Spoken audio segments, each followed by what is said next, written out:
उत्तराखंड की सुप्रसिद्ध प्रेम कथा जीतू बगड़वाल और भरना की।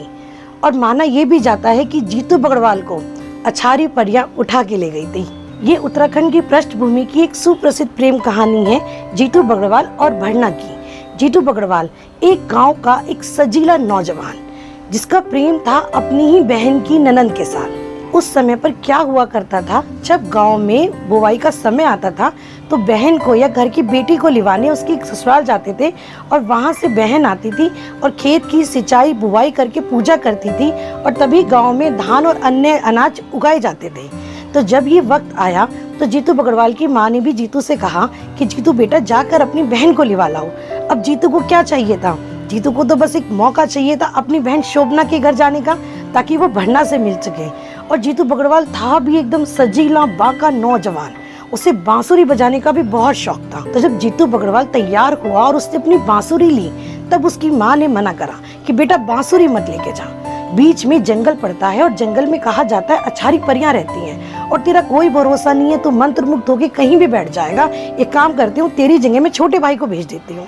पर जीतू बगड़वाल को तो धुन सवार थी भरना से मिलने की, उसने बिल्कुल मना कर दिया और अपना लाठी उठा के अपनी बांसुरी लेके मद मस्त जीतू बगड़वाल घूमता घूमता अपनी बहन की ससुराल के लिए निकल पड़ा।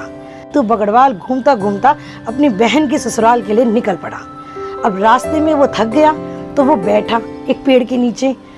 जंगल का शांत माहौल, इतनी अच्छी हवा वहां पर बह रही थी। बस जीतू को क्या चाहिए था, उसने निकाली बांसुरी और बजा दी उसकी धुन।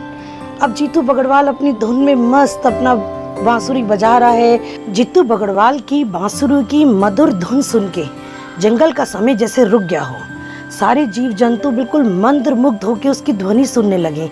हवा में जैसे चारों तरफ उसकी बांसुरी की महक फैल गई और यही बांसुरी की धुन खैट पर्वत पर रहने वाली अछारी परियों के कान में भी पड़ गई। और बस वो जीतू बगड़वाल के सामने आ गई 9 की 9 अछारी परियां और जीतू बगड़वाल को अपने साथ ले जाने लगी। तो जब जीतू की तंद्रा टूटी और उसने अपने चारों तरफ उन परियों को देखा तो सारा नजारा जीतू समझ गया। वो समझ गया कि अब उसके पास कोई रास्ता नहीं बचा है और उससे बहुत बड़ी चूक अब हो चुकी है। तो जब अछारी परियां उसे अपने साथ ले जाने लगी तो जीतू बगड़वाल ने उनसे रिक्वेस्ट करी कि बस मुझे आप थोड़ा सा समय दे दो, मैं एक बार अपनी प्रेमिका भरना से मिलाऊं, फिर आप जब कहोगे जहाँ कहोगे मैं आ जाऊंगा और मैं आप लोगों के साथ चलूंगा। तो अछारी परियां भी इस बात के लिए मान गई। उन्होंने बोला जिस दिन तुम्हारे खेत की बुवाई होगी ना, उसी दिन हम तुम्हें लेने आएंगे। तो यहाँ से फिर जीतू बगड़वाल अपनी बहन के घर चला और वहाँ पे वो भरना से मिला। भरना को उसके चेहरे पे उदासी शुरू से दिख रही थी। तब उसने भरना को बताया कि हो सकता है ये हमारी आखिरी मुलाकात हो और सारा वृतांत कह सुनाया जो उसके साथ रास्ते में हुआ। यह सुन के दिल तो भरना का भी बहुत टूट गया, लेकिन वो भी क्या कर सकती थी। जीतू अपनी बहन शोभना को लिवा कर अपने घर ले आया और माँ बेहद खुश हुई। माँ को अभी तक कोई सच्चाई नहीं पता थी। फिर तिथि का समय आया और खेत की जुताई का दिन आया।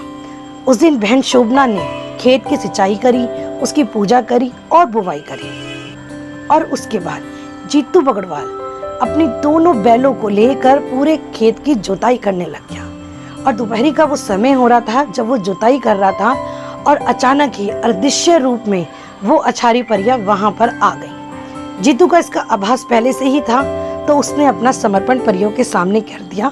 कहते हैं दोस्तों की धरती फटी और जीतू अपने बैल के समेत ही उस धरती के अंदर समा गया। अब ये पौराणिक कथा जो है उत्तराखंड के पहाड़ों में कही और सुनी जाती है।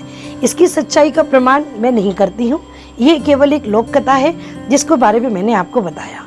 मैं आशा करती हूँ ये कथा आपको अच्छी लगी हो।